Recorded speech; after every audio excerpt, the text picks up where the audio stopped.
Accouchement, le podcast pour booster ta confiance en tes capacités à accoucher. Je suis Marie-Laure, maman de 4 enfants et doula, et j'adore accompagner les femmes à trouver la force en elles pendant leur maternité. Sur ce podcast, je reçois des mamans qui racontent en toute authenticité comment elles ont été actrices de leur accouchement, comment elles se sont préparées, mais aussi comment elles ont dépassé leurs difficultés. J'espère que ces histoires t'inspireront pour toi aussi pouvoir vivre ton accouchement pleinement et peut-être même transformer ta vie. Bonjour à toutes, je suis ravie de vous retrouver dans ce nouvel épisode avec Maëva. Mais avant de commencer, je vous informe que la semaine prochaine aura lieu un nouveau challenge accoucher sans péridurale. Si tu as envie d'accoucher sans péridurale et que tu accouches cet été, en juillet, août ou septembre, c'est vraiment le bon moment pour t'inscrire à ce challenge. Il n'y a que 3 ou 4 challenges par an. C'est un événement où je vais être en live avec vous pendant une semaine. Je vais pouvoir répondre à plein de questions. Donc vraiment, c'est le truc à ne pas louper. Je vous mets le lien d'inscription dans le descriptif de l'épisode. Pense à t'inscrire, c'est complètement gratuit. À très vite.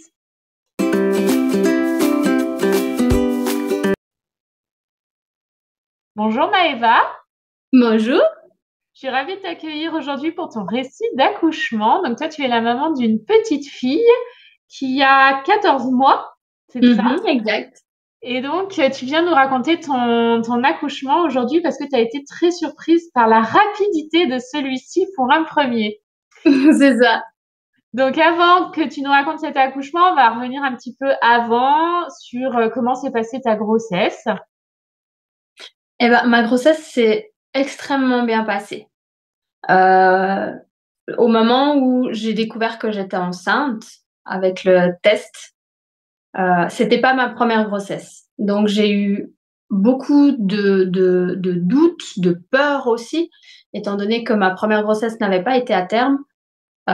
J'ai pas eu ce ressenti. C'était pas hyper joyeux. Enfin, c'était pas triste, mais c'était pas joyeux. C'est assez mélangé. On était tous les deux OK d'avoir un enfant, ça c'était clair. Mais c'est vrai que j'ai eu très peur les premiers mois parce que je me sentais pas légitime. Je me suis dit, bah, est-ce que l'univers va m'autoriser? Est-ce que je vais être punie? Il y avait beaucoup de questions là-dessus. Donc c'est vrai que les quelques premiers jours, moi, c'était assez compliqué. Et puis après, je me suis un petit peu ressaisie et j'ai dit non, j'ai le droit au bonheur, j'ai le droit, peu importe ce que j'ai vécu, peu importe ce qui s'est passé, peu importe tout ça, je vais pas être punie, je vais pas, ça va aller. Et avec mon conjoint, on a discuté et il m'a dit, bah voilà, maintenant, bah, qu'est-ce qui se passe? On a fait un test, on sait qu'on fait quoi maintenant? Je dis, bah je sais pas ce qu'on fait, qu'est-ce qu'on doit faire?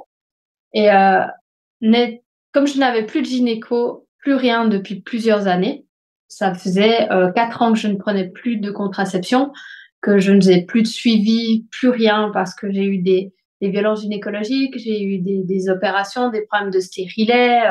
Bah, les dernières années n'étaient pas joyeuses à ce niveau-là et du coup j'avais dit maintenant je fais une pause. Donc bah, je savais plus vers qui me tourner étant donné que je n'étais pas suivie.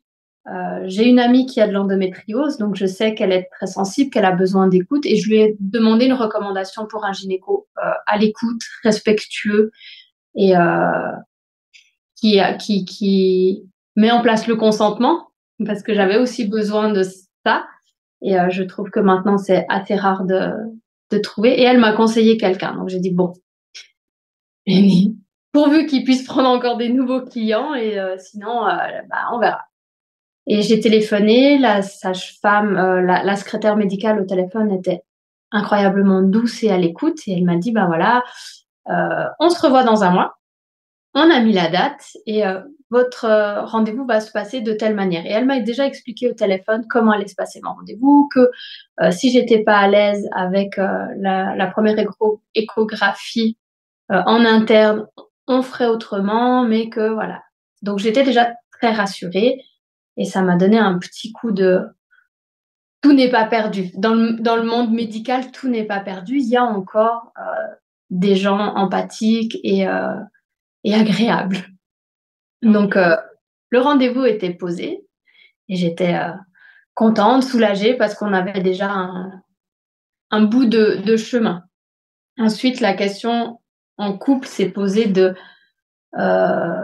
l'hôpital ou pas. Qu'est-ce qu'on doit appeler l'hôpital? Mon conjoint est très.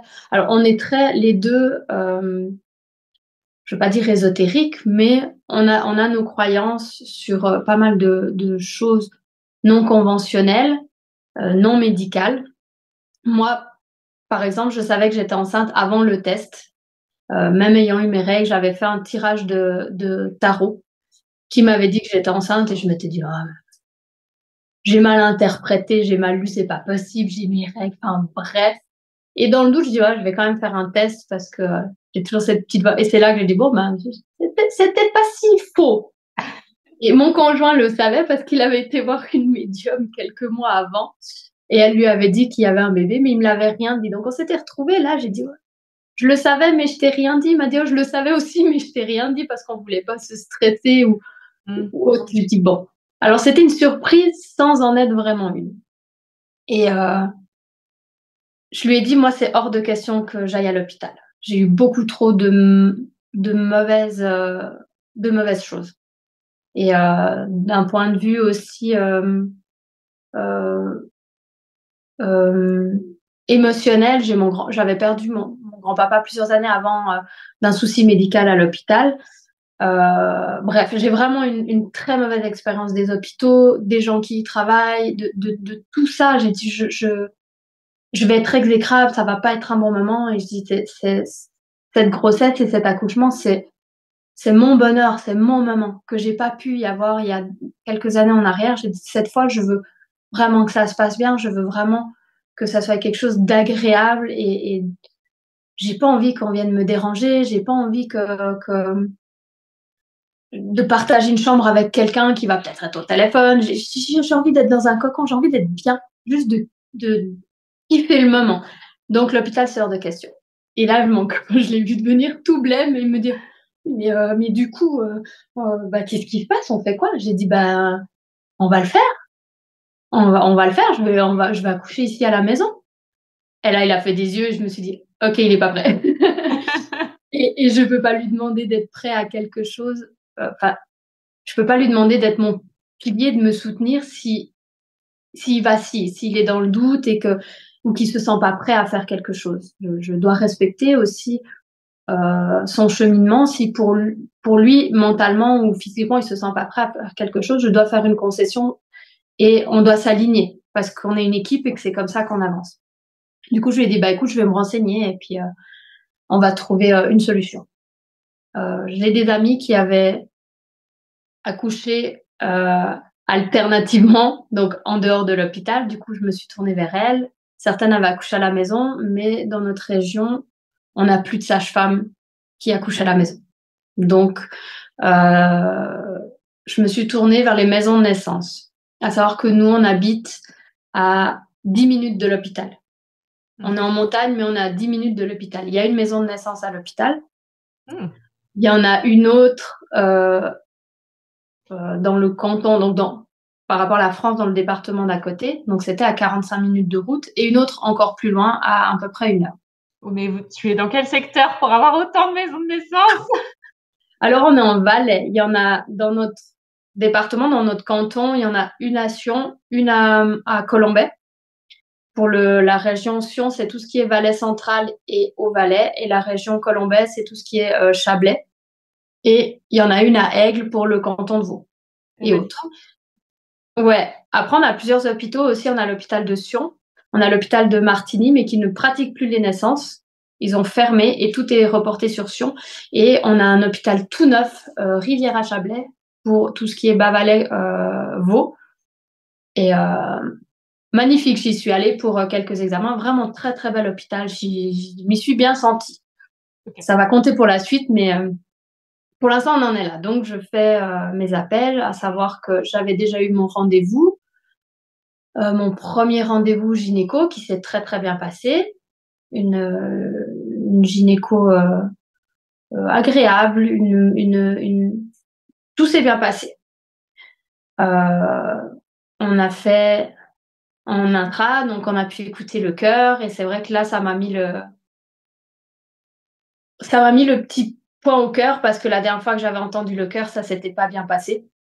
C'était pas dans des bonnes conditions, et j'avais eu un personnel hospitalier exécrable, moralisateur, mauvais, vraiment. Et là, ça m'a mis un petit coin, et j'ai eu ce petit ouais, c'est magnifique, et cette peur en même temps de tout revivre ça, et j'étais seule. Mon conjoint n'était pas venu. Je lui ai dit ça en interne, on voit pas grand chose, c'est pas nécessaire, vraiment pas nécessaire. J'y suis allée toute seule, et je lui ai fondu en larmes, et la gynécologue m'a dit mais c'est une bonne chose, on est d'accord. Je lui ai dit oui, c'est une très bonne chose. Elle m'a dit alors, allez-y, lâchez-vous. Et j'ai trouvé ça tellement touchant, tellement gentil de la part d'un personnel médical qui eux sont très, ils sont obligés d'être très protocoliers, donc j'ai trouvé ça très humain, très gentil. On n'a pas parlé de mon souhait d'accouchement, c'était beaucoup trop tôt. On a mis les rendez-vous suivants. Et à la suite de ça, donc j'étais déjà un peu plus de 3 mois. Un peu plus de 3 mois. J'ai mis dans la confidence, dès le test de grossesse, mon papa, par choix. Mon conjoint voulait qu'on garde le secret parce que avant les 3 mois, on sait pas. Et je lui ai dit non, justement, avant les 3 mois, on doit avoir quelqu'un avec nous.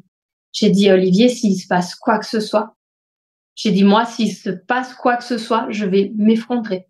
J'ai dit on doit, en tant que couple, si on n'est que nous deux, j'ai dit on va couler. Qui va venir nous aider? Qui va nous épauler s'il se passe quoi que ce soit? J'ai dit on doit avoir un pilier, on peut pas garder que ça pour nous.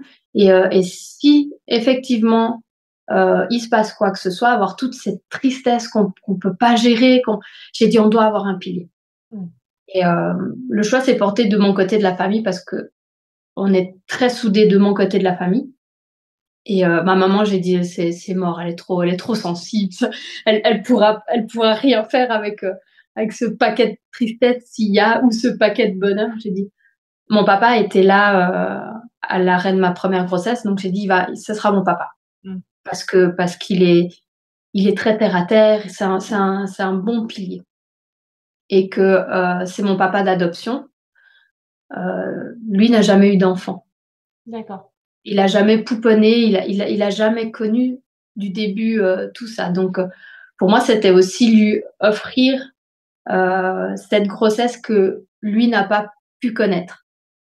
Du coup, je l'ai mis dans la confidence le pauvre direct. Je l'ai noyé d'informations, et il devait rien dire à personne pendant plus d'1 mois. Et je le noyais de messages, et ma maman me dit mais pourquoi elle t'écrit autant? Moi, elle m'écrit pas. Il disait ouais, non, mais bien. Oh, il a été incroyable, incroyable, et d'un bon soutien tout au long, jusqu'à la 2e écho, où là, il est venu avec moi.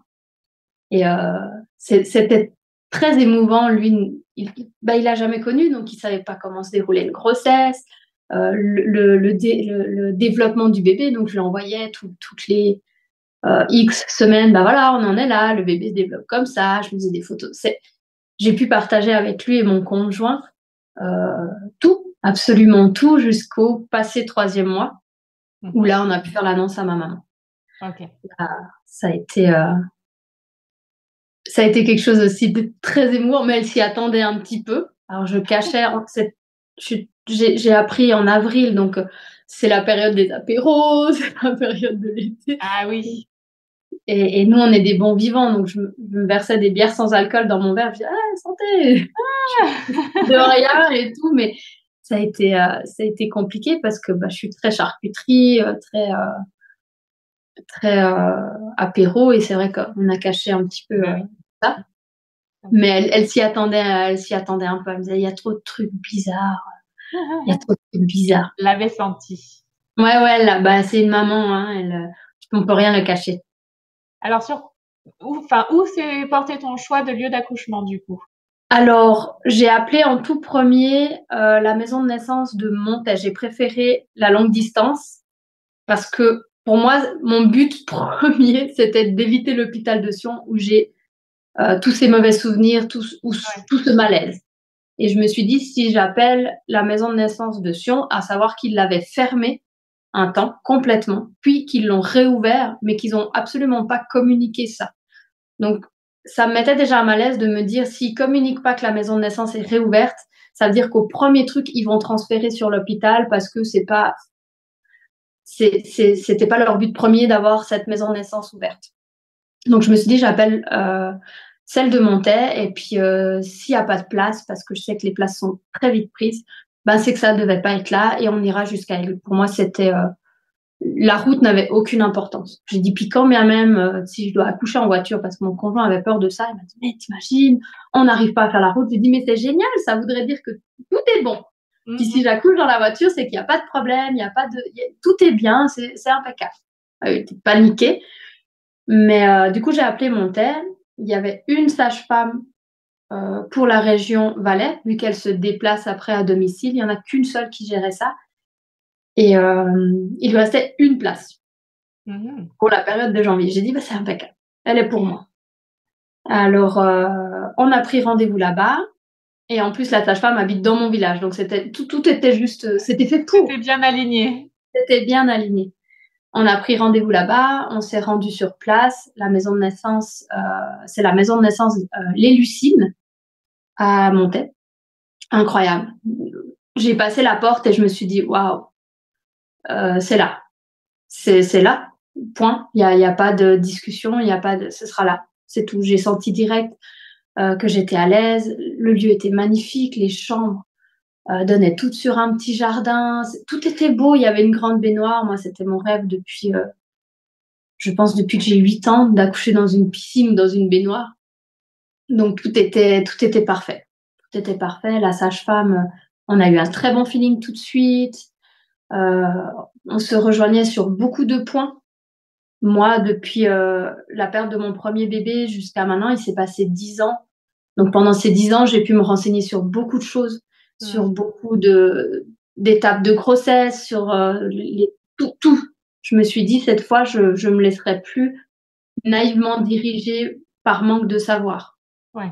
Parce que c'est un manque de contrôle et je sais pas, je peux pas dire ça se serait passé différemment à l'époque, si, parce que on peut rien changer. Mais je m'étais dit plus jamais je me laisserais prendre le contrôle comme ça, plus jamais je me laisserais manipuler ou maltraiter par manque de savoir.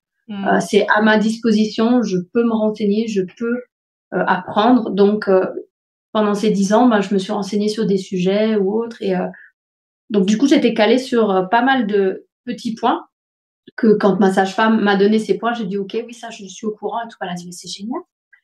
Et ça a mis direct une confiance, de me dire elle me donne les infos que moi j'ai été chercher, donc on se rejoint là-dessus. Et mon conjoint étant complètement novice, il n'a jamais rien su là-dedans. Elle lui a dit clairement que c'est avec lui qu'elle allait le plus traiter parce que c'est lui et elle en binôme qui allait m'assister. Donc, c'était beaucoup plus important de le former lui que de me former moi. Elle m'a dit, toi, je vais t'apprendre à lâcher prise, à faire le travail, mais pour nous, le plus important, c'est qu'on va devoir te garder dans ta bulle. Parce que plus tu vas être dans ta bulle, plus tu vas pouvoir faire le travail en autonomie. Donc, moi, je vais être en binôme avec ton conjoint. Donc, ne le prends pas mal, mais je vais le former lui. Toi, tu sais déjà tout faire. On va juste te guider à te laisser faire. Ouais. Donc, j'ai trouvé ça chouette parce que ça m'a mis en confiance dans mon rôle de femme, de maman, de dire, toi, tu sais tout. Je vais juste révéler ce savoir que tu as déjà en toi. Par contre, ton conjoint, oui, on va le driller. Il va devoir apprendre à t'épauler encore plus. Donc, j'ai trouvé ça hyper rassurant et de mise en confiance incroyable. Les rendez-vous se sont tout bien passés. Donc, on a fait tous les rendez-vous là-bas. Puisque je suis suivie par une sage-femme, j'avais plus de rendez-vous gynécologiques. Oui. Tout impeccable. Est-ce que tu as fait d'autres préparations à côté? Alors, elle m'avait donné des livres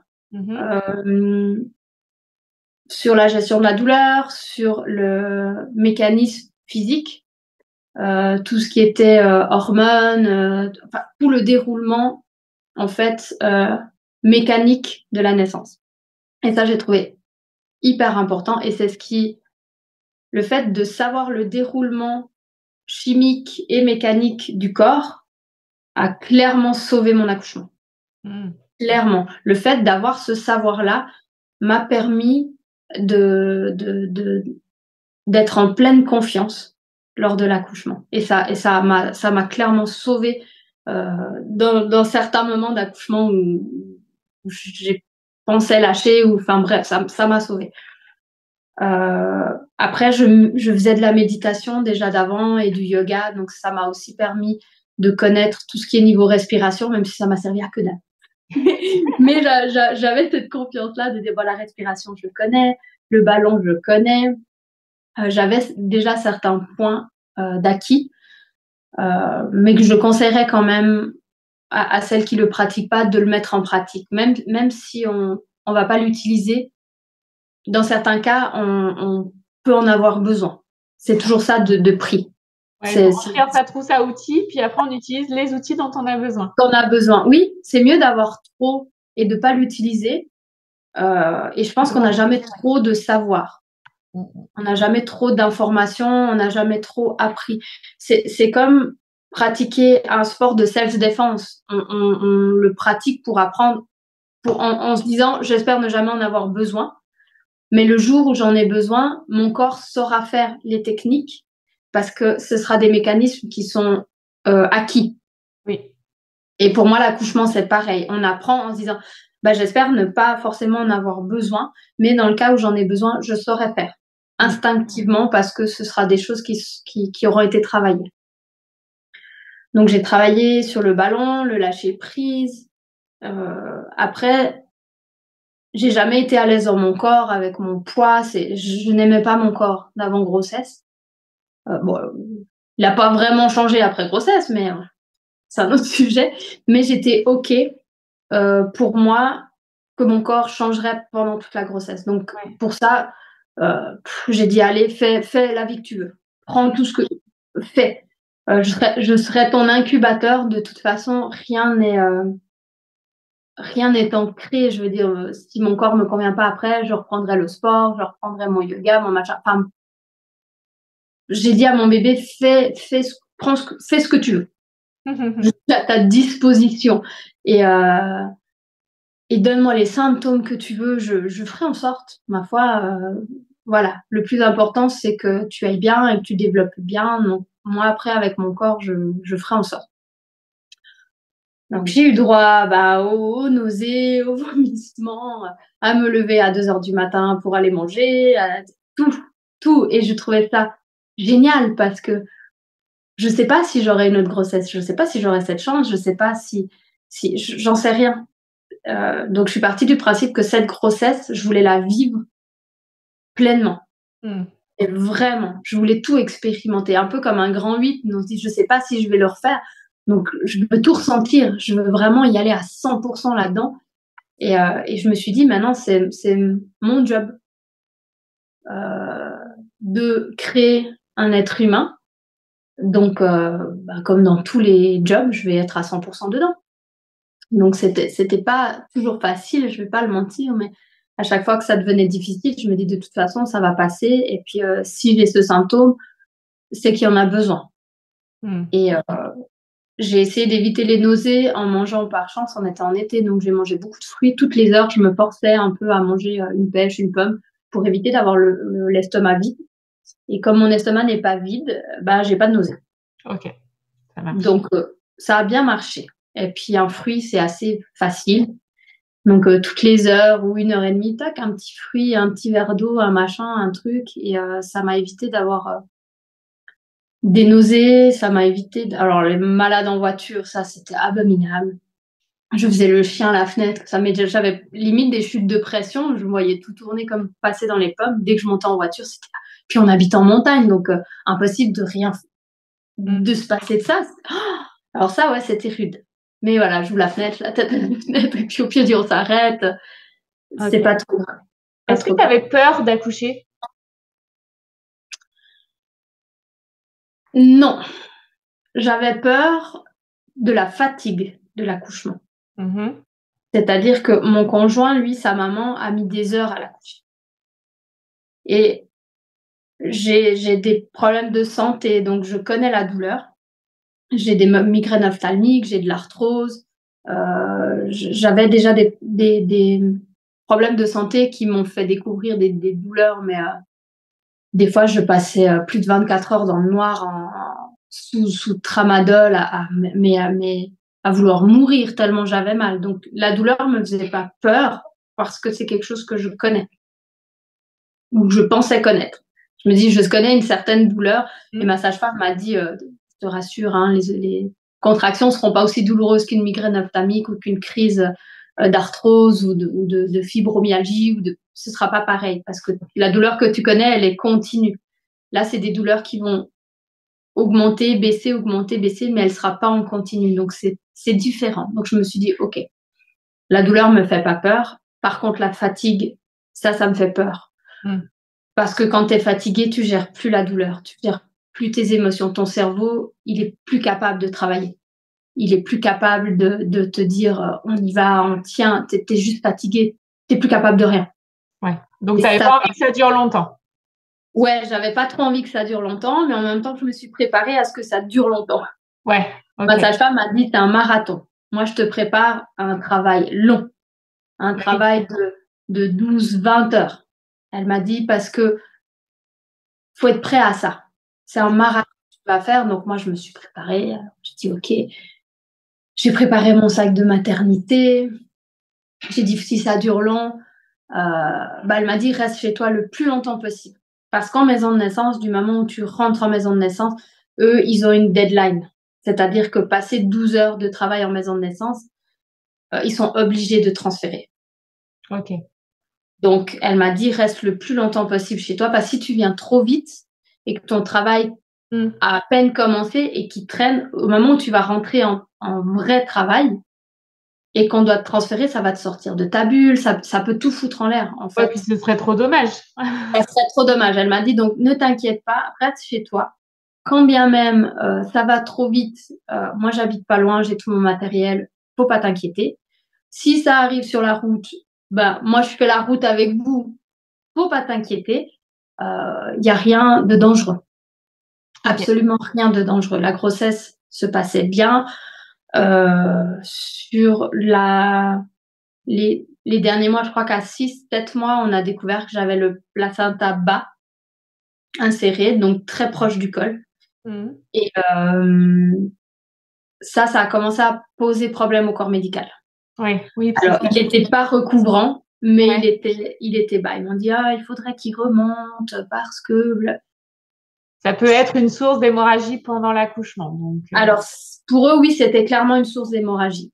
Et je faisais mes contrôles ici à Sion parce que c'était plus proche pour moi et plus facile. Et à Sion, ils m'ont dit, c'est hors de question, vous accoucherez pas en maison de naissance. Et j'ai entendu, et moi, dans ma tête, je dis, non, je m'en fous. Alors, j'étais tellement sûre de moi et j'avais une telle confiance en ma sage-femme. Et ça, pour moi, ça a été important, vraiment. Parce que le corps médical a commencé à me faire peur.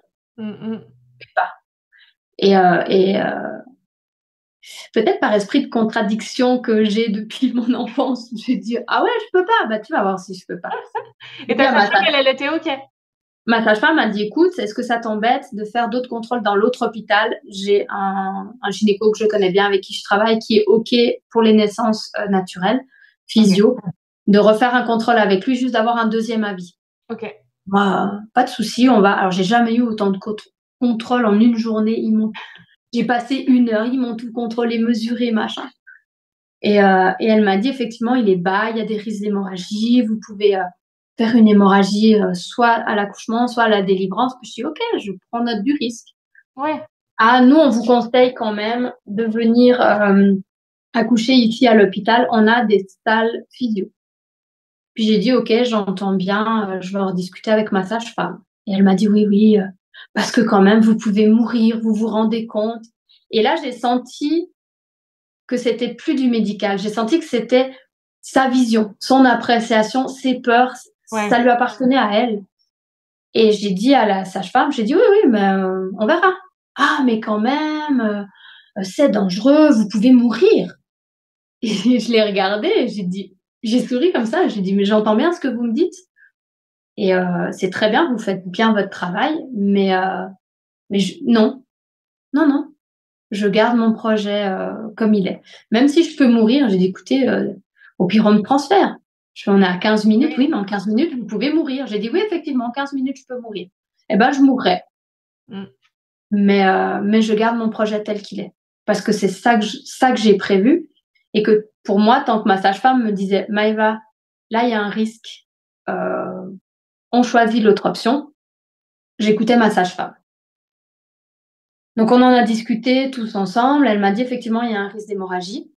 À savoir que en maison de naissance, on ne fait pas venir une ambulance. S'il y a un transfert, c'est nous avec nos voitures privées qui devons transférer. Donc, s'il y a quoi que ce soit, qu'est-ce qu'on fait? On était à 15 minutes. Pour moi, 15 minutes, c'était rien après avoir fait 45 minutes depuis la maison. Et j'étais en confiance. J'étais totalement en confiance. J'ai dit non. J'ai dit on reste sur le projet initial. Et si il y a besoin d'un transfert, on transférera. Okay. Mais c'est une maison de naissance qui n'est pas accolée à un hôpital, du coup? Non, du tout. Elle est au milieu de la ville. Okay. Elle est vraiment autonome. Okay. Elle n'est pas accolée du tout. Il y avait une maison de naissance accolée à l'hôpital, celle de Aigle, mais j'avais choisi celle-là. Pour moi, je ressentais au fond de moi qu'il n'y avait pas de risque du tout.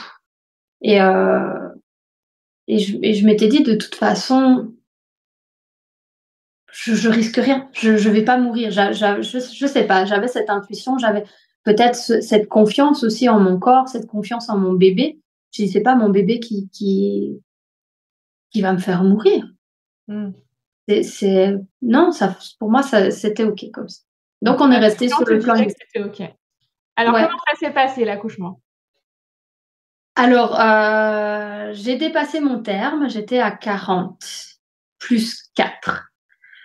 Et je commençais un petit peu Là, j'ai commencé un petit peu à avoir un doute parce que dépasser les 40, à partir des 41, c'est toutes les 24 heures à l'hôpital pour contrôler. Et au-delà, c'est déclenchement. Et pour moi, c'était inenvisageable. Inenvisageable qu'on me touche, qu'un personnel médical me force à quelque chose. Pour moi, c'était inenvisageable. Et j'ai commencé à avoir peur. Là, ouais, j'ai commencé à avoir peur parce que je voyais arriver le bout et je voyais arriver tout ce que je voulais éviter. J'étais prête à l'éventualité quand même. Donc, je me suis dit, OK, tant pis, mais faut pas que je me braque, il faut pas que ça me crée du stress parce que c'est contre-productif. Le stress, je savais que ça pouvait tout foirer. Et c'est aussi pour ça que je voulais pas l'hôpital parce que je savais que ça me créait un stress indirectement par tous ces ancrages que j'avais. Donc, j'ai dû, pendant ces 9 mois aussi, me détacher de beaucoup de choses, faire un travail là-dessus, énergétique aussi. Et là, je voyais arriver, je me suis dit, non, j'ai pas fait tout ça pour ça. J'ai pas bossé pour moi pour avoir tout ce stress. Et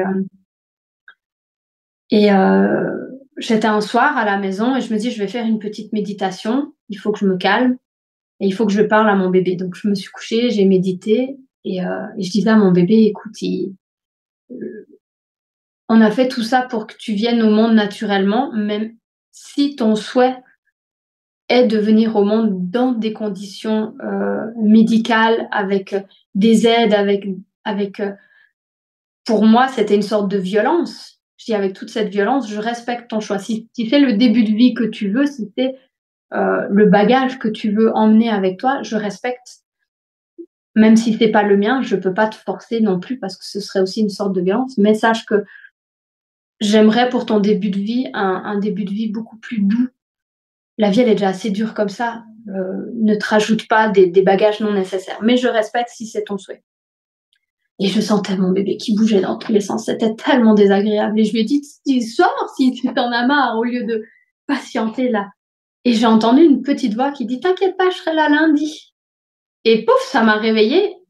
Et je me suis dit, ok, bon. Alors j'ai appelé ma maman, j'ai dit, prépare-toi, la petite sera là dans le week-end. Au plus tard, lundi, on est à la maison avec la gamine. Prépare-toi parce qu'il fallait qu'elle vienne à la maison s'occuper du chien. Enfin, j'ai un petit peu lancé le truc. Le vendredi, je suis sortie. Et c'est vrai que ça me tirait, mais pas plus que d'habitude. Je ressentais pas quelque chose de différent, mais ça me tirait beaucoup. J'ai été manger, j'étais énorme. J'avais pris 20 kilos pour ma grossesse. J'étais énorme, mais tout sur l'avant. De dos, on me voyait pas enceinte, mais ça devenait lourd et tout. Et le samedi, j'étais sur mon ballon, ça me tirait un peu. J'avais des contractions, je calcule, elles étaient irrégulières. Mais bon, pas d'inquiétude. Je vais dormir. J'ai quand même fait une bonne sieste de 4 heures. Donc, je dis, c'est que je suis pas en travail parce que si tu arrives à dormir et que c'est irrégulier, je suis pas en travail. J'appelle quand même ma sage-femme pour lui dire. Elle me dit, ouais. Et elle a senti le truc. Donc, elle est déjà partie. Elle a été préparée et tout. Et je regarde un peu le planning de la Lune parce que je fonctionne pour mes plantes, pour tout avec la Lune. Et je vois que samedi soir, il y a une pleine Lune. Pleine Lune, nouvelle Lune, super Lune, de lâcher prise, de machin. J'ai dit, waouh. Ok, bon, ça sera samedi soir, quoi. La pleine lune commence à 21h30. Donc 21h30, je me fais couler un bain et je me dis, je vais aller me mettre au bain et je vais faire une méditation de pleine lune. Je lance la méditation, je me mets dans le bain et je sens mon bébé qui bouge dans tous les sens. Mais elle gigotait vraiment, on voyait vraiment tirer la peau. C'était alien, le truc abominable. C'est vraiment une sensation que je n'ai pas appréciée. D'avoir des côtes là. C'était... Donc, je me mets dans le bain et elle bougeait. Et je me suis dit, c'est pas agréable. Faut que je sorte du bain parce que là, je suis pas à l'aise. Il fait trop chaud et tout. Donc, je sors du bain et en sortant du bain, je pense que je perds le bouchon muqueux. Enfin, j'ai perdu quelque chose et je me suis dit, quoi? Et je me suis dit, c'est peut-être l'eau du bain. Mon périnée est peut-être plus autant, voilà, bref. Je pars, je mets mon peignoir, je pars à la cuisine et je dis à mon conjoint, je dis, écoute, je sais pas si j'ai perdu les os, mais peut-être que j'ai perdu les os, ça je sais pas. Et au moment où je lui dis ça, je perds les os dans la cuisine et ça a fait pouf. Donc j'étais là avec mes pieds en canard, tout écarté. Je retiens le chien et mon conjoint qui me regarde tout excité. Ok, là on est bon, on est parti, on est bon. J'ai dit ouais, là c'est bon. Par contre, je te laisse juste nettoyer tout ça. Et moi, je repars à la salle de bain. Donc, avec mes petits pieds en canard, comme ça, je repars à la salle de bain et je me pose sur les toilettes en me disant, tout ce qui doit sortir, au moins, j'en mets pas partout à la salle. Parce que bon, il nettoie et tout. Il a été incroyable. Il a tout nettoyé. Il a chargé les sacs dans la voiture. Il a appelé la sage-femme. Il revient, il toque à la porte, il revient et il me dit, la sage-femme a dit qu'on pouvait prendre le temps. J'ai dit oui, pour l'instant, ça va. À chaque contraction, je perdais un peu d'eau. Et j'avais tellement peur. Je pense que on a toute cette peur, tellement peur de me faire caca dessus à l'accouchement, que je me suis dit, je vais rester sur les toilettes aussi longtemps que nécessaire. Comme ça, au moins, je reste digne un petit peu. Peut sortir et on va pas... tout ce qui veut sortir. Voilà. Et je me suis dit, ça reste tout là-dessus. Ça ira là. Et la position sur les toilettes était quand même la plus agréable que je pouvais avoir. Donc, je suis restée là, je pense facilement une bonne heure. On est resté là et il venait me voir un petit peu de temps en temps. Est-ce que ça va? T'as besoin de quelque chose? Je dis non, tout va bien. J'avais pas spécialement mal. Ayant des règles très douloureuses, pour moi, c'était pas plus douloureux que pendant mon cycle. Donc, je suis restée là, j'ai attendu. Et à un moment donné, j'ai eu cet instinct de dire là, il faut bouger. Alors, il y a pas eu d'élément déclencheur, j'ai pas eu une contraction très douloureuse. J'ai juste senti que là, c'était le moment qu'il fallait qu'on parte. Et je lui ai dit, là, il faut qu'on parte. Donc, j'ai enfilé mes culottes de règles pour absorber tout ce qu'il pouvait encore et j'ai bien fait. On avait mis quand même une à l'aise dans la voiture. Et on est parti. Et je pense que j'ai tenu peut-être 20 ou 30, 20 minutes dans la voiture où ça allait, où je soufflais, je dis ouais, ça va, c'est cool. Et après, mon cerveau, il a déconnecté. Il y a eu des moments où j'étais clairement plus là, où ouais, j'ai commencé un petit peu à serrer le siège avec mes mains, où je me disais ouh là, c'est plus les mêmes contractions. C'est plus la même chose. Là, je sentais que ça devenait douloureux. Puis je dis ok, là c'est plus le même bail. Là, on rigole plus là. on est bien. Mais je m'en souviens pas vraiment parce que c'est comme si j'ai tellement laissé faire mon corps, j'étais tellement ok de dire, ben quand on dit on surfe sur la vague, c'est vraiment ça. Je me dis, allez, je sens arriver, je laisse aller. Je laisse aller, je retiens pas, j'essaye pas de diriger, j'essaye pas de maîtriser, j'essaye pas de contenir. Je m'en fous de crier, je m'en fous de, peu importe. Mais je laisse aller. Juste, j'ai rien à contenir. Donc, j'ai laissé aller. Je pense sur les 20 dernières minutes qui restaient, euh, j'ai aucun souvenir de la route, du paysage. Je me souviens de rien du tout. Absolument rien. On est arrivé en maison de naissance. Euh, il m'a tenu par un bras, amené jusque dedans. La sage-femme est arrivée. Tout était éteint. Il n'y avait pas de lumière. Juste quelques petites bougies. Donc, j'ai apprécié, vu qu'en plus c'était de nuit. On est arrivé à minuit en maison de naissance. Donc, j'ai pas été éblouie. J'ai pas été... tout a glissé. Et dans la voiture, il faisait nuit. Je me déconnectais à chaque contraction. Donc, j'avais des blancs, clairement. Arrivée en maison de naissance, j'ai eu une grosse contraction. Je me suis assise. Je me souviens, elle m'a dit, assieds-toi. On s'est assis. J'étais en peignoir. Je me souviens qu'elle m'avait dit, s'il te plaît, ne mets pas de leggings. Parce qu'il va falloir... Et alors, j'étais juste avec toute nue, mon peignoir et ma culotte de règle. J'ai dit, voilà, comme ça, moi, je m'en fous. Je suis à l'aise avec la nudité, pas de souci.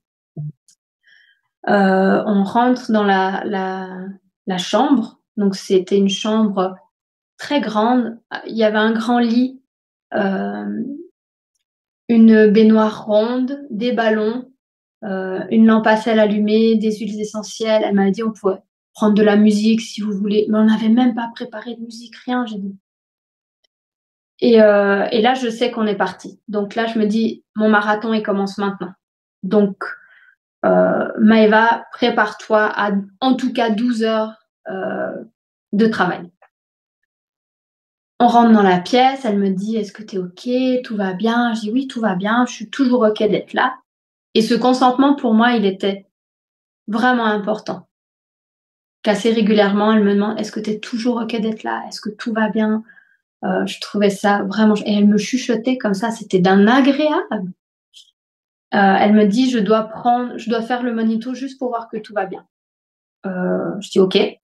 Je m'assieds sur le ballon de yoga, elle me pose le monito, elle me dit le bébé va bien, le cœur va bien, toi tu vas bien? Oui, moi je vais bien. Et je lui dis j'ai une contraction qui arrive. Je sentais monter.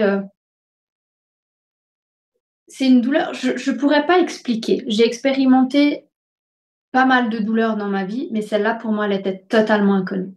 C'était pas une douleur. C'était très étrange. On sent monter comme un. La seule comparaison que je pourrais avoir, c'est un peu comme quand on a un orgasme. On le sent arriver, on le sent monter dans notre colonne vertébrale et on sent ce feu d'artifice qui arrive. La contraction, pour moi, elle était pareille. Je la sentais arriver dans mon bassin, je sentais monter le long de la colonne, monter dans mon corps et je sentais mon corps faire cette explosion de feu d'artifice. Pas aussi agréable qu'un orgasme, mais dans le développement un peu préparé. Donc, je sentais arriver la contraction et je disais, j'ai une contraction qui arrive. Donc, je me suis penchée en avant parce que c'était tellement puissant. Pour moi, j'avais juste envie un peu en position fétale, de me pouf. Et j'ai déconnecté, elle est arrivée, elle m'a tout débranché. Elle m'a dit, Maï, tu peux aller te mettre dans la baignoire. Et là, je me suis dit, ouf, mon cerveau cartésien s'est dit, si tu rentres dans la baignoire, tu as 2 heures. Parce que je savais que du moment rentré dans la baignoire, si j'accouchais pas dans les 2 heures, je devrais en ressortir. c'est le protocole. C'est comme ça. Et je me suis dit, ok, je rentre dans la baignoire, au pire, je ressors. Pour elle, c'était aussi ok.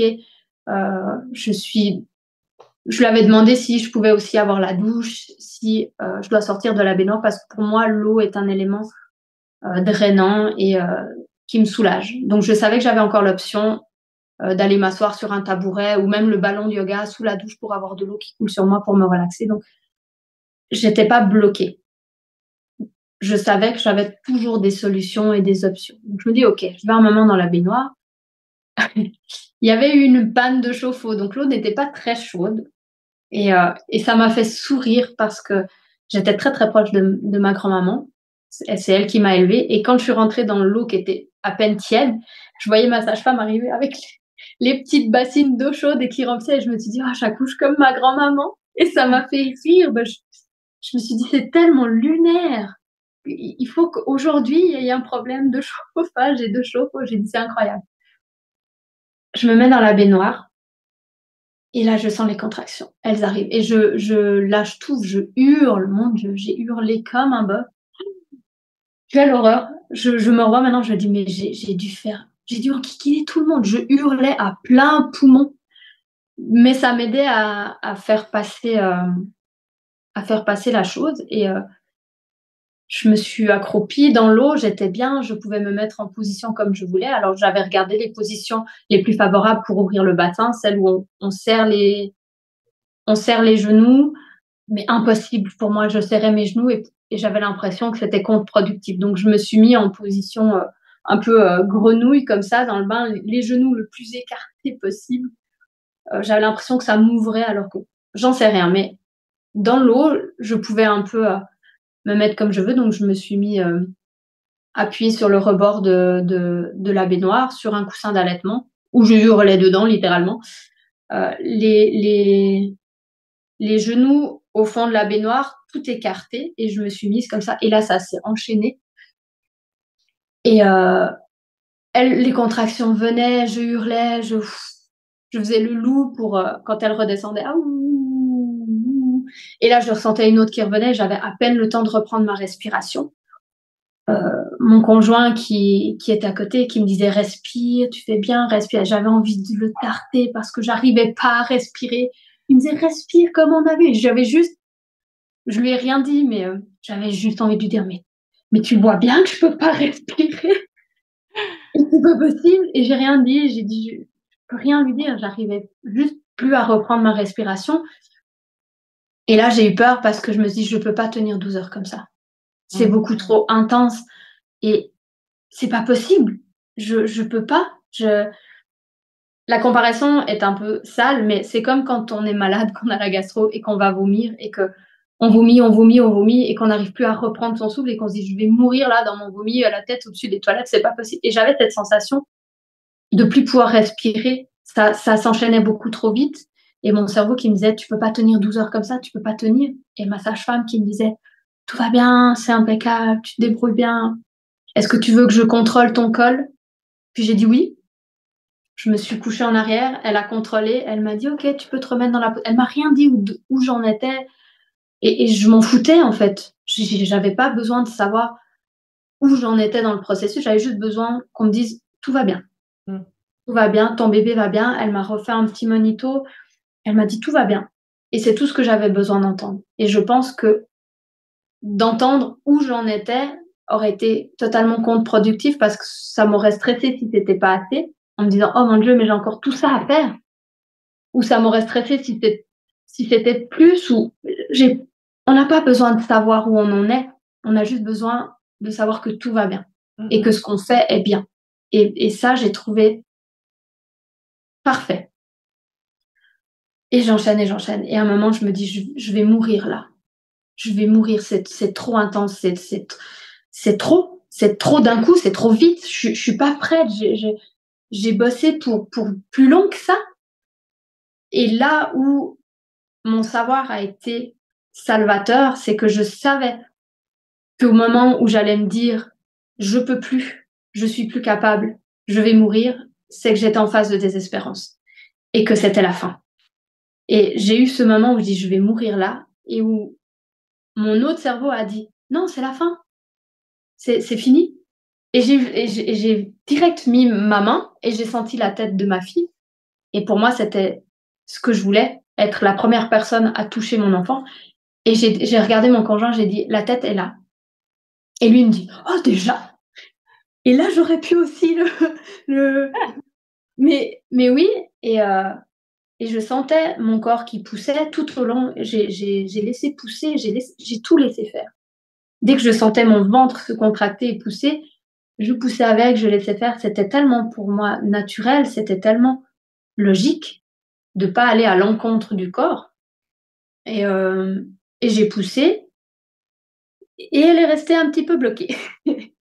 Et je me souviens que je disais dans la tête, sors de là, sors. Et je l'imaginais à chaque contraction qui descendait, et je la sentais descendre, monter, descendre. Et je me disais, mais reste en bas maintenant, qu'est-ce que tu fais en haut, en bas? Sors-moi de là. Et à chaque fois que je poussais, je me disais, sors de là, sors de là.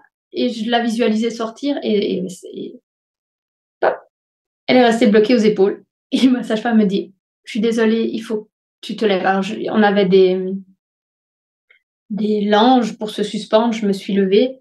Elle l'a juste tourné. J'ai rien senti. Elle l'a juste tourné. Elle m'a dit, tu peux te remettre dans l'eau. Je me suis remise dans l'eau. On l'a sortie et elle l'a posée sur moi. Et là, je me suis dit, bah, c'est fini. C'est fou. C'est juste fou. Elle lui a mis un linge, elle l'a posé. On savait tout ce qui allait se passer de A à Z. Donc, on n'a pas été surprise qu'elle ne pleure pas. Je crois qu'elle a pleuré un petit peu. Après, j'ai effectivement eu une hémorragie. Donc, tout ce qui s'est passé par la suite, j'étais tellement affaiblie dans le coltard que j'ai peu de souvenirs. Mais il y a eu beaucoup de sang. Beaucoup, beaucoup, beaucoup. J'ai perdu plus d'1 litre. Donc, j'étais très, très faible. Mais je me souviens qu'on me l'a posé sur moi. Je me souviens du regard de mon conjoint. Ma sage-femme a pris 2 photos à ce moment-là. Donc, elle s'est retirée, elle a pris 2 photos et elle est revenue nous voir. Et c'est les plus beaux souvenirs que j'ai. On m'a sortie, une autre sage-femme est venue, on m'a sortie, posée sur le lit. Je sais même pas si j'avais toujours ma fille sur moi ou pas parce que j'étais vraiment très, très... C'est un petit peu mon seul regret, c'est de pas avoir pleinement profité de l'après, en sachant que avec un accouchement filial comme ça, si on n'a pas d'hémorragie évidemment, on est, je veux pas dire en pleine forme, mais beaucoup plus en forme qu'avec des traitements médicaux ou autres. Donc je savais que c'était un moment qui serait pleinement vécu. Là, malheureusement, j'ai pas eu ça, mais c'est pas grave. Le placenta est sorti très très vite après, tout naturellement. Elles l'ont laissé dans une bassine parce que j'avais demandé à ce qu'il y en ait un clampage tardif. Donc on l'a laissé là. J'ai pas eu de déchirure, rien. Alors, je sais pas si ça aide ou pas, mais j'avais fait des massages de périnée les 2 ou 3 derniers mois. Qu'est-ce que c'était pénible.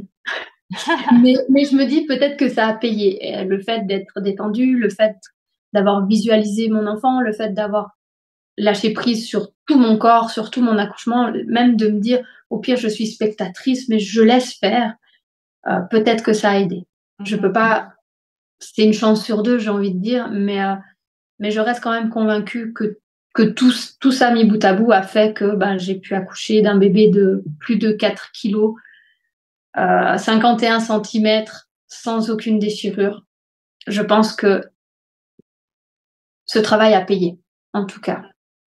Donc, ouais, ça a été rapide. J'ai mis du temps quand même. Peut-être aussi le fait d'avoir pas profité, entre guillemets, après l'accouchement, d'avoir été faible.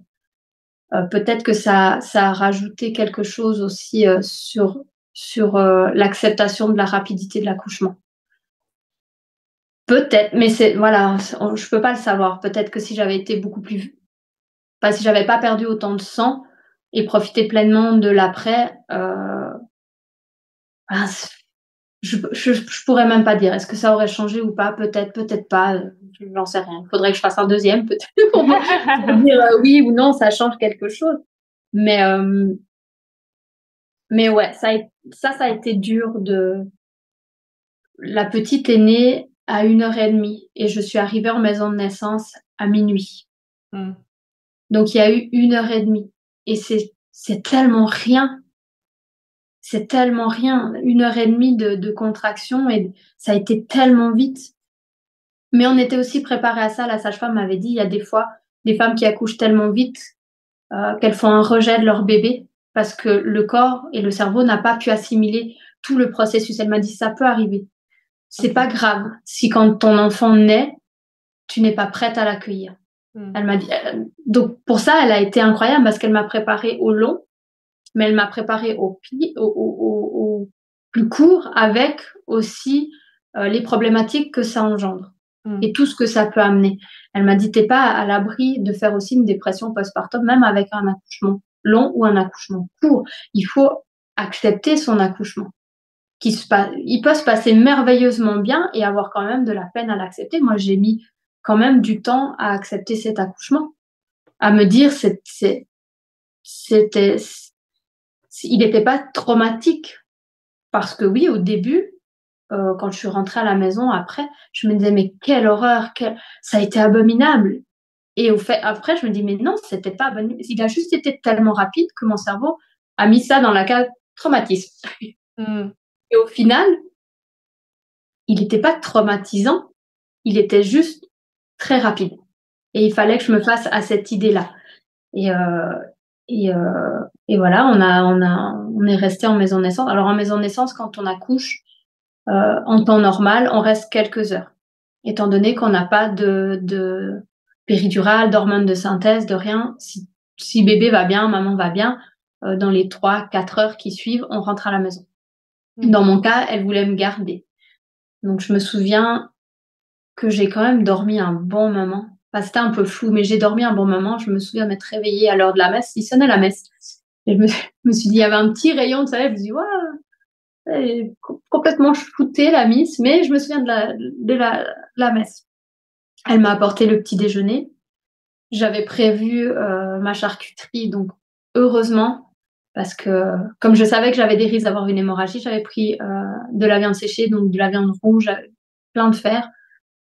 J'avais fait une demande aussi de garder le placenta parce que j'avais demandé à ma doula de faire une transformation placentaire pour justement récupérer tout ce qui était minéraux, fer, vitamines, pour avoir un postpartum le plus doux. Et ça, si j'ai un conseil primordial aux femmes qui doivent accoucher, c'est préparer votre postpartum.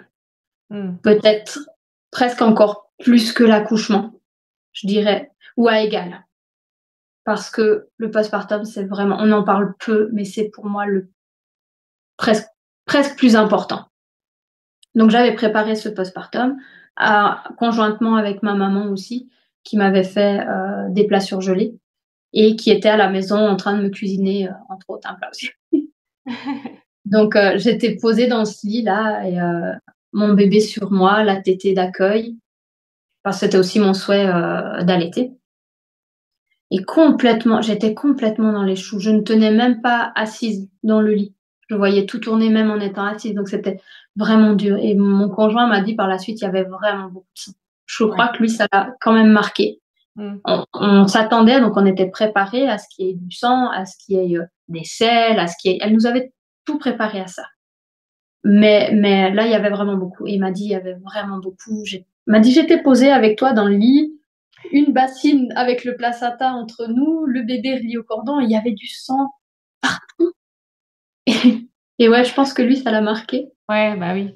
Moi, je m'en souviens pas, mais lui, ça l'a plus compte. Ouais. Et après, moi, j'allais bien. Hein. Elle m'a dit, on te garde quand même au moins jusqu'à ce soir. Ouais. Parce que si ça va pas mieux d'ici ce soir, on a l'obligation, entre guillemets, de te transférer pour une perfusion de fer. Et j'ai refusé. Peut-être dur, j'ai la tête dure, mais je lui ai dit que je sois dans le lit ici à 3 mètres d'une salle de bain ou chez moi dans mon lit à 3 mètres d'une salle de bain. J'ai dit c'est la même chose. J'ai dit et tu es ma sage-femme, tu viens me rendre visite tous les jours. Donc j'ai besoin d'être chez moi. J'ai envie de voir mon chien, j'ai envie d'être dans mes odeurs, dans mon confort. Je dis ici, c'est très confortable, c'est très bien. Mais là, j'ai besoin de mon cocon, vraiment. Et elle a accepté.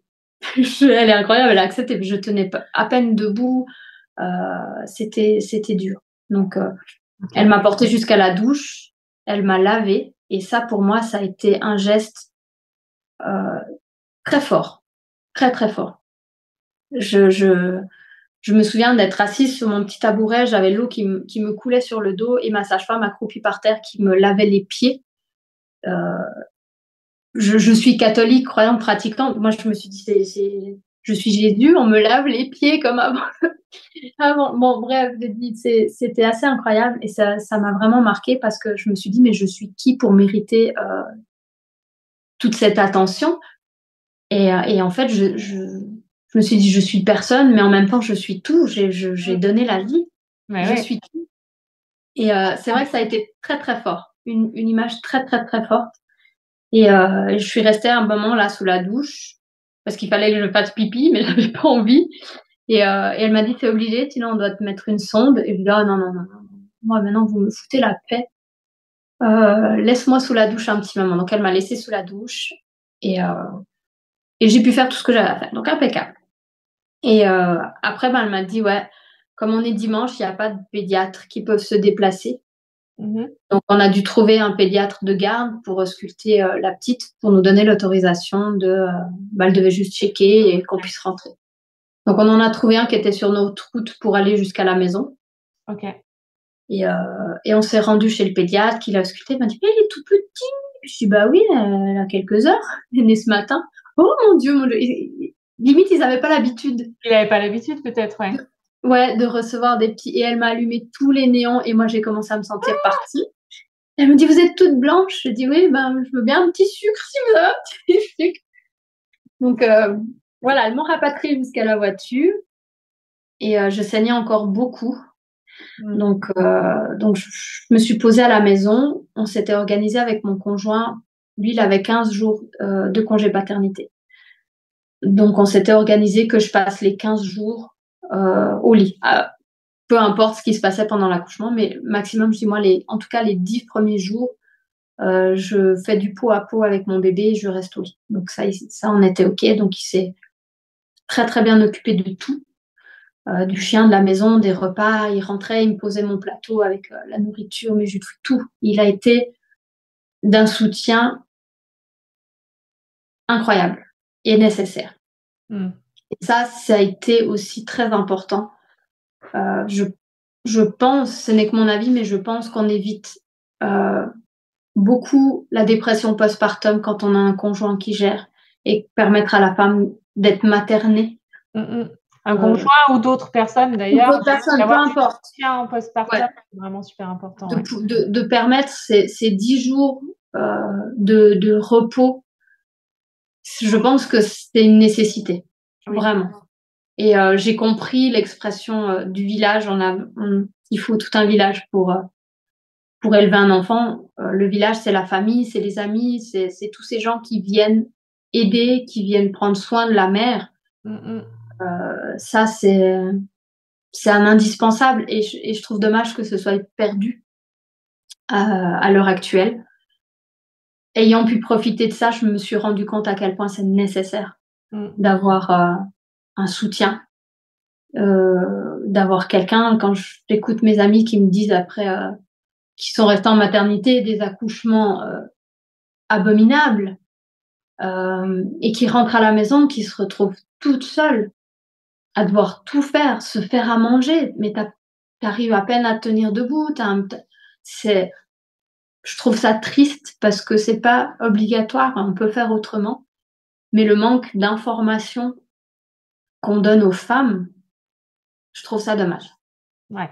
Je trouve ça dommage parce qu'on pourrait éviter beaucoup de choses et je connais tellement d'amis qui ont vécu des postpartum affreux. J'ai dernièrement une amie qui s'est suicidée parce qu'elle a fait une dépression postpartum tellement grave, elle a tellement pas été soutenue qu'elle laisse 2 petits garçons derrière elle. Et je trouve ça abominable. Et peut-être qu'on pourrait l'éviter avec beaucoup plus de soutien, avec beaucoup plus d'informations aux femmes et d'avoir qu'on prenne soin des mères un petit peu plus. Mais Elles oui. ont besoin et c'est nécessaire. Donc oui, j'ai eu cette chance. On m'a dit, tu as beaucoup de chance. Et j'ai envie de dire, je l'ai créée, cette chance. Elle C'est est pas pas que de venue la à moi chance, comme ça. voilà. C'est toi qui as mis en place les choses On a mis pour en que ça place, ouais. Mmh. On a préparé, on a mis en place. J'avais préparé le congélateur avec des portions une personne que je puisse faire réchauffer au four pour si je me sentais pas de cuisiner. Mon conjoint avait pris ses 15 jours de suite et avait mis une option télétravail au besoin. Lui, il était tout content. Il a pu jouer à ses jeux vidéo pendant que moi, j'étais au lit avec le bébé. Donc, tout le monde y a trouvé son compte au final. Mais j'ai vu la différence aussi entre les enfants, maintenant, même maintenant qu'elle est plus grande, avec j'ai une amie qui a accouché une semaine après moi. On avait le terme à peu près en même temps. On a vécu notre grossesse toute complètement différente. Elle a détesté. Tout était problématique, rien n'allait. Elle a eu un accouchement catastrophique qui a duré des heures, déclenchement, enfin, toute cette cascade médicale qui n'a pas été. Son conjoint n'a pas pris de congé paternité, donc elle s'est retrouvée toute seule. Enfin, on est deux opposés et on ne peut pas comparer des enfants, mais ce sont deux enfants totalement opposés. Il est très turbulent. Enfin, c'est aussi un garçon, donc ça change, mais je disais à mon conjoint, je dis, je pense que tout ce qu'on met en place, tout ce qu'on a mis en place de l'accouchement au postpartum, au portage, au maternage proximal, tout ça, le fait qu'on ait une enfant qui soit calme, alors elle a d'autres problématiques, hein, elle est très fusionnelle, on ne peut pas la poser, elle veut pas être portée, il y a d'autres choses, mais on fait tout avec notre fille. On a fait du camping, elle avait 6 mois. Et ma maman me disait, mais c'est incroyable, elle pleure pas, elle est là avec nous, elle s'endort partout. Je peux faire, j'ai fait des mises en pyjama déjà, hop, dans mon portage et des apéros dehors en plein été avec mes copines jusqu'à minuit parce que voilà, j'ai dit moi je vais pas me priver et puis de toute façon si elle est contre moi, elle dort et ça je le sais. Oui. Puis du coup, elle s'adapte à votre Elle s'adapte à tout. En tout cas, merci beaucoup pour ton témoignage. Finalement, maintenant, avec 14 mois de recul, cet accouchement rapide, tu l'acceptes? Je l'accepte. J'ai mis du temps, mais je l'accepte et je trouve que c'était pas si mal. Est-ce que j'aurais tenu plus longtemps? Je sais pas. Je sais pas. Mais je suis pas au point de me dire plus. Ouais. Alors, quand je suis rentrée à la maison, j'ai dit à ma maman plus jamais.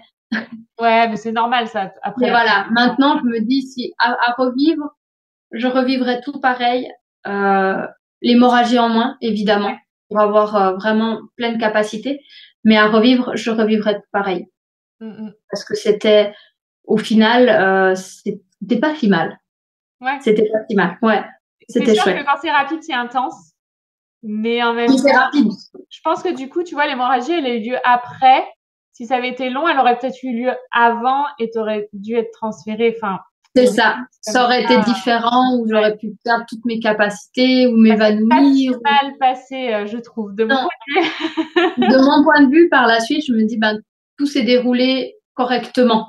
Ouais. Au final, le bébé est né, elle va tout bien, elle est impeccable, incroyable. Incroyable. Donc, à refaire, ouais, je referais pareil. Sans souci. Super. Je te remercie beaucoup pour ton témoignage. Merci à toi. Et puis, je te souhaite une bonne continuation avec ta puce. Merci. Et puis avec ta petite famille. C'est gentil, merci. Avant de quitter l'épisode, n'oublie pas de t'inscrire au challenge Accoucher sans péridurale. On commence lundi. À très vite.